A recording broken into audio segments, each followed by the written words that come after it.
Hi, I'm Kirsten, fellow mom and your biggest cheerleader in all things motherhood and parenting. My husband and I co-founded Parker Baby Co. with one mission in mind, to nurture and grow strong families. And that mission continues right here on Rooted Conversations. So grab a cozy drink, take a deep breath, and remember, you're not alone in this journey. Hey everyone, welcome back to Rooted Conversations. I am Kirsten Huebner. I am the co-owner of Parker Baby and this wonderful podcast, Rooted Conversations. And I have my best friend, Amy, here. And Amy is like, I don't know if you guys have that friend. I'm a type B. I think I've talked about that in previous podcasts, and she is my type A friend. So every type B friend needs a type A friend. And so Amy is my friend that I go to for like all my detailed questions that I know I need to be more detailed about. Or have done some research on. Yes, does all the research that I do not do. And one of those very specific things, and through the years, because her oldest and my twins, the oldest, are the same age. And so we kind of have gone through this together for like a decade. Yes. I can't even believe it. I know. So this is kind of funny, the day she gave birth to James, her oldest, I found out I was pregnant with the twins. So, yeah. Amy, thanks for being here. Oh, thanks for having me. So it's really funny. I can see her house. She lives across the street. We kind of live like a little dream here, even though we just don't see each other. I know life gets so busy, but you get in your own little world and your own routines. But and so Amy has James, who's the same as the twins, and then Mary, who's in 4th grade. Yep, and then Esther, who's in 1st grade with August. They're like, we did a joint gender reveal for them. Yeah. They're like a couple weeks apart. Yeah. And then we had little Ruthie, who's 10 months old, almost 11 months old. So we had a little surprise in our little joint family. Yes. With Rubu. So if you hear her crying on the monitor, we're just listening for her. So she's napping. So this was a good time. Mm-hmm. So Amy's still kind of in it and has kept up to date with all the car seat safety, which is what we're talking about today. And has been my person that I've gone to for a lot of things, but car seat safety specifically today is what we're going to talk about. So what has like really encouraged you and got you passionate about car seat safety specifically? Yeah, since I am type A, I just don't, it's such a big thing to have car seat safety. You think about how many people are in car accidents, or just, it gave me great anxiety to get into a car and feel like my baby wasn't safe. Right. So I just felt like I needed to do the research to make sure that I was doing whatever I could to keep my baby safe in the car. Right. So. And your job at the time, I had a really long commute at the time. And so like just knowing that my baby was in the car seat for like 40 minutes one way on the way to like their sitter, like on the interstate. Yeah. On the interstate. Yeah. Which actually more accidents happen close to home. So like, that's just a point too. Like you can't just skimp on car seat safety. Although this, as we had mentioned before, like this is a non-judgmental zone. Yes. Like no one uses the car seat 100% correctly 100% of the time. Like life happens, but being aware is important. Knowing what you should be doing is important, because that's the thing. Some people just don't know. Right. And then, for sure. Yeah. And so it's about awareness and also just resources, giving people like places where they can, like you can post a picture of your baby in the car seat, and there's, so CPST stands for child. Oh my gosh, I remembered it. Now I'm going to forget it. Child Protection Safety Technician. Child, something like that. But anyway, CPST. Yep. And so they have gone through special car seat training. I haven't done that, but there's definitely like Facebook groups or just other moms groups where you can, like Rooted is a great one on Facebook that is Parker Babies. I don't know if there are any car seat technicians in there. Maybe. Just you. Just me. Oh. No, I don't know if there's specific CPST. No, I'm not sure. But I think that's with anything in motherhood that we now have to deal with internet and having so much access to so much information. There's always somebody who is going to know more than you about something like Yeah. car seat safety. And so it can be kind of something that you try to do your best, and then somebody will always be like, there will always be someone, if you post your child on social media and their oh yeah, someone's gonna say somebody something. will say something. Yeah, the chest clip is a big one to me, and actually the chest clip isn't. It's actually, there is a guide for the shoulder straps. It's not actually like to prevent them. It's just like as a precautionary to get the shoulder straps in the right place. In other countries, like in Europe, they don't even have a chest clip. It's just the shoulder straps. Like if you see like car seats from other countries, you'll notice they don't have the chest clip. But yeah, so here in the United States, we have the chest clip. It's supposed to go at their like armpit, which I think, especially with like newborns, is really high up because they're so scrunched. Yeah. I saw it seems uncomfortable. Yes, and you're like, am I choking them? Because I think it's in there. It like they don't even have a neck, so like, where is this going? Yeah. So yeah. So just know that doing your best and doing some research and just the basics are really important. And finding moms that have done this before and just asking them questions, I think goes a long way. Yeah. Yep. I like that. There's the car seats for the little, and then there's a Facebook group that you can join, and you can just like snap a picture of your baby. You can like black out, their face or put an emoji over it or whatever.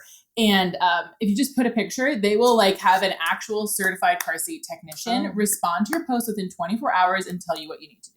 That's amazing. Yeah. So I saw this was a tip too, like especially for like new moms, like definitely you can like practice the car seat with like a doll or a baby just to like get used to like how to adjust the straps. Like, where the shoulder, like, do you know that if they're rear facing, which they should be, the straps are supposed to be below their shoulder. Once they turn forward facing, straps go above the shoulder. Things like that, but you can just kind of practice with a doll just to kind of get used to the maneuvering of the tightening and the loosening of the straps and that kind of stuff.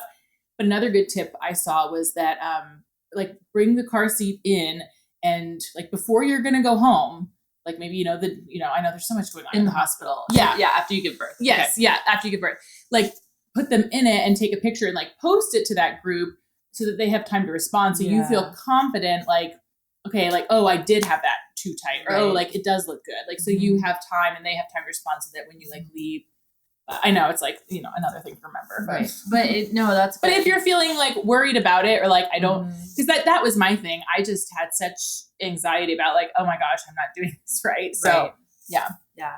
So that's a good thing. And then there's something like, before you give birth, you can take it to the fire. So the fire department, most of them aren't actual CPSTs. Okay. Like they'll look and they'll kind of check, like, so when you shake a car seat at the base where it attaches to the car, it should move more than an inch. There shouldn't be more than an inch of sway. That means you need to tighten it. Like they'll kind of just check for like basic stuff. Right. But even if you go before, they're not going to check the fit of the child in the seat. Right. Like are the straps, like for a newborn, below their shoulder? You do the pinch test. Like that's where like you, like if there's this strap and you pinch it, like you shouldn't be able to grab any fabric between your fingers on the strap. Those are just some of the like basic little things. Yeah. What about that in the infant, when they're infants and they have that like pillow thing that goes the infant insert? Yeah. That's for like up to a certain weight. And like you shouldn't ever put any extra things, like because they'll sell like other, other shoulder straps or other blankets. Like, you shouldn't be doing a lot of that. There is, with preemie babies, you can roll up like swaddling blankets and put them next to them to keep them secure. Because it depends on what kind of car seat you have though. Some car seats allow for like extra things and some don't, but like in general, the rule is like, don't do add-ons. Yeah. Like if the car seat manufacturer. I know coats and car seats are a big no-no, but yeah. I know. There's just so much to know. So, but it's just, I think if you know some of the basics and are consistent about it, Do you feel like you taught your kids, like, do you feel like they figured out a lot of the car seat safety, and as they got older, they could kind of I was thinking about that too, because I was like, I mean, you think about like infants, but then like as they get older and they start like letting themselves out of their car seat. But a lot of it is just like with parenting, anything, like if you want them to like wash their hands after they go to the bathroom, you have to keep training them on it. Like if you want them to not unbuckle their seatbelt, then you like pull over and be like, oh, nope, we don't drive if you're not buckled in safely. Right. Like, is that super annoying? Absolutely. Yeah. Like, is it important? Yeah. You know, like also, yes. So, yeah, I think it's just like staying consistent about it. And yeah, I don't know. I'm trying to remember if it was James or Mary. I feel like it was James who like was always trying to get out of his car seat. Well, the poor thing, he sweat so bad. So hot. He would get so sweaty. He would get so hot. He would just be sweating and screaming the whole way. The whole way. And then my mom is like, well, he has blue eyes. It's probably the sun bothering him. I'm like, I'm pretty sure it's because he's sweating. And like, I don't know, like, oh my gosh. How to remember that. Yeah. And you'd like pull over. I would like just like to get off at an exit and like pull over and like take him out and his whole back would be wet. And I'd be like, oh my gosh. Like, yes, the air conditioning was on. Like I was doing it. Yes. I even looked up this thing. It was basically like some kind of an air duct that you were like supposed to like blow right on them. Isn't it so funny? The things that moms look at. Yeah. I'm like, yes, I will get this basically like HVAC unit. Yeah. I'm going to buy a separate HVAC unit for my car because I think I need this. I think my child needs this. Yes. What are some ways that you prioritize car seat safety? Like anything specific that you like really focused on?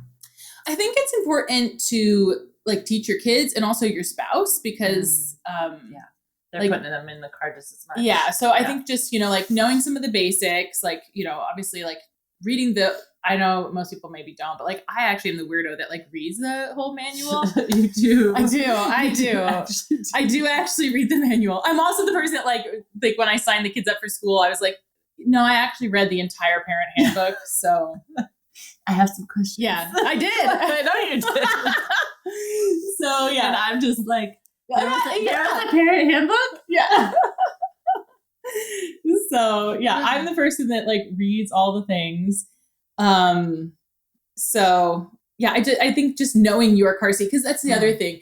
There's so many different car seats out there. There are so many. And there's so many different, like, oh, do you want like the Duna, the one that like goes in? Like that's really trendy right now. And it's like, do you want like a stroller system? Do you want like, there's like, you can buy the cheapest car seat at Walmart. Like, I think the thing to know too is that like they are all safe. Like if you buy a car seat, it's safe. I love the quote that was like, the safest car seat is the one you use correctly. Right. Oh yeah. So like if you get a Duna but don't use it correctly, like it's not a safe car seat for you. Like, but if you can use it correctly and it's functioning great for your family, then awesome. Like that could be a great fit for you.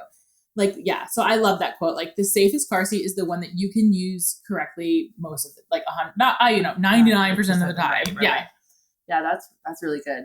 I feel like just moms just need to hear that all the time. Like with every part of motherhood. Like you just do what you can. Do it. Yeah. Yes. Like fed is best or whatever. Yes. Like we love our babies. We want to do what's best for them. Like you do not need the most expensive car seat. Right.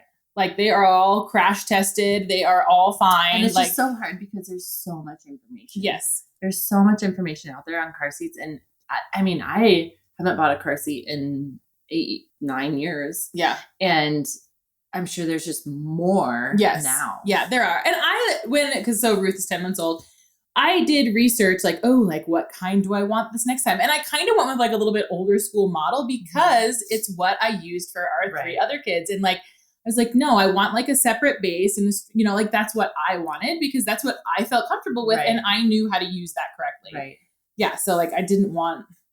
Something. I know people love the ones that like goes into the stroller. Yep. I've heard that one's really cool. Yeah. But I don't know anything about the Duna, that one. Yeah. I mean, it's been through, it's done the, so it's safe if you're using it correctly. Like, I don't know a lot about that one. I am really intrigued by the ones that like rotate, like the 360 ones, like to get kids.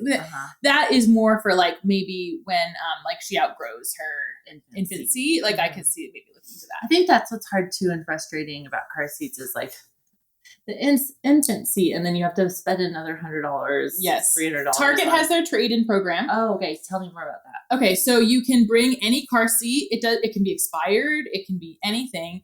And you bring it in, and I should look it up. I don't know if it's like 20% off a new car seat, but like you bring in an old car seat that you're definitely not using anymore, and you get a discount on a new car seat. Oh, nice. It's only once a year. I don't know. I don't know what it is, but you could totally just Google that car seat, Target car seat trade-in, and it'll give you. And there are expired, like car seats do expire. Yes. And you should not buy expired car seats. Right. Or, any car seat that's been in an accident, if you call the manufacturer and tell them, like sometimes they'll replace parts or send you a new one. Like that's definitely something to know too. And even if it's like, not a huge crash, like any kind of stress on the plastic is considered like an incident. And so you can call like yours, like even if it was just like, oh, it was a little fender bender, right. But you should call your car seat manufacturer and ask them like, this is what happened. Does this classify as like basically a totaled car seat? Right. Oh. Yeah. I wonder if they replace them. They can. Yeah. Yeah. That's cool. But, what else too? I just thought something else with that too. Oh, the expiration date. Like, I don't know about anyone else's husband who thinks everything is a scam. But and there are suggestions. Yeah. But it's not a scam. The plastic actually breaks down. I had to present this from like a scientific standpoint to my husband. He's a science teacher. To be like, this is why car seats have expiration dates, because the plastic actually breaks down and becomes more brittle. Like, I don't know if you've ever seen like old plastic and how brittle it can get. And so like the integrity of the plastic isn't like, I mean, if you used it, okay, so this is full disclosure. Like I think I did use the car seat that I used with James and Mary with Esther. And it was like going to be like, because it has a date of expiration. Right. It was going to be like a couple weeks. Like, but I was like, I feel fine with that. Yeah. So like that's they're being safe too. Right. Like the manufacturer's on their safe. It's like they smell the milk. Right. Yeah. Like, would I use like some, seasoned salt that was expired? Like, by how long? Yes, it's salt. Like, but yeah, am I gonna use a car seat that's like a month expired? Yeah, 2-3 years? Probably. No, like that. So, but yeah, it's because of the plastic breakdown. So, okay, cool. What are do you have any like mom hacks for being in the car with babies or, car seat stuff? Yeah, I do like a mirror so that you can see the baby. Sometimes people will say that's like not safe because in a crash it could come undone. I just like the ones that have like double attachment. And I mean, again, it's like risk, what are you willing, like I would rather be able to see my baby. Right. And then, so I like that. I do think, they have those like window things you can put in, but I think the best thing, like if I was on a long road trip, I just, what really works well? A Parker Baby swaddle blanket. Oh, for the cover? Yeah. And then go on the window. Put it on the window. I roll the window down a little bit. I tuck in a blanket and close it. And that is better than any product I've found. And you are qualified. We are road trippers. You are We are road trippers. I mean, like 18-hour road trips with a 4-month-old. And a dog. Yeah. Road tripping. So, is the window kind of blacked out in terms of safety of driving? I guess. But like, So, but I think that works really well because I've never found something that like really keeps the sun out of, even like the shades, you're like in the vans, like some of them have like built-in shades. I'm like, what does that feel like? I get it. They can't like make a blackout curtain. Be nice. Yeah. I don't know. Maybe we should suggest that. But yeah, I guess I'd never thought of that, the swaddle, because it's thin enough that you could close the window. Yeah, but it like blocks the light out better. Yeah, I've done that. Cool. Yeah. Are there like, so you have the mirror, any like, and older children? I mean, that's Bucklebee. Yes. When your kids get older and you want them, like, especially when you're trying to utilize like the third row and you've got like a van full of kids and you're like, James, you are 5. Get yourself out of the seat. Like 3 other kids. Yeah. To get out. It's you can just Google it on Amazon. Bucklebee as in BEE. So the word buckle and then B. It's a thing that you put on and then they can like, it's to press that button that's like at their crotch that they can never get undone. It's a thing. Yes, it's like a lever with a knob and they just like pull it and it undoes it. And then they like as long as they can undo the chest clip when they use the Bucklebee. Yeah. Yeah. So yeah, Bucklebee was I loved that thing because James could never he was in the back and I was like, I'm not climbing over 2 car seats to help you get out. So yeah, that's a good one. That was one of my favorite milestones when they could start unbuckling and buckling themselves in the car seat. Yeah. That was huge. It's game changer. It is. Yeah. That was one of my favorites. That and taking the gates off the stairs. Oh yeah, for sure. And putting candles on my tables again. Oh yes. Like any kind of decor. Yeah. I think car seat milestones, another one is like flipping forward, which, you really do want to keep them rear facing as long as possible. And that's the other thing too. Pediatricians are not necessarily car seat techs either. Most of them are not. Right. And so they might be like, oh yeah, like their height and weight says they can turn around. But like, if you look at the statistics, it is safest for them to be rear facing until they max out the height and weight of their car seat.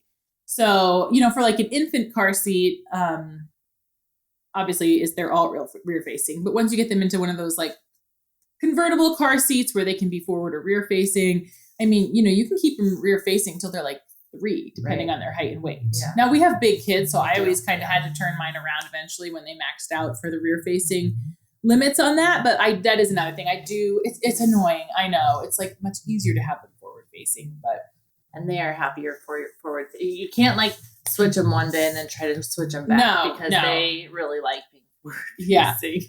It's a whole new world. It is. But that's a big milestone, flipping around. Yes. But then, when to do that, there's a lot of talk about that too. Yeah. So.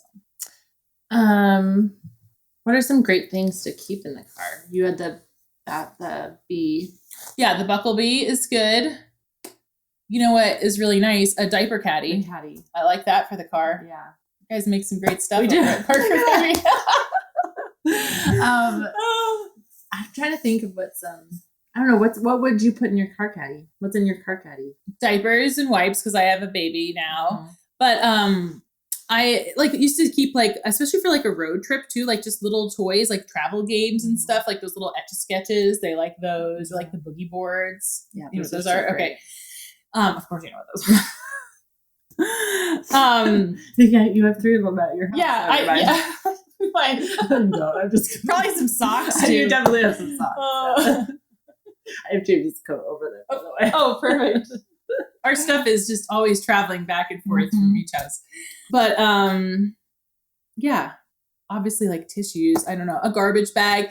So the wet dry bag is my garbage bag. Okay, but we need to talk. I just thought of this. We need to talk about your toilet situation in the car. How you do the toilet stuff on your long road trips. Yes. Because this is I told somebody, I forget who it was. I think it was Faith.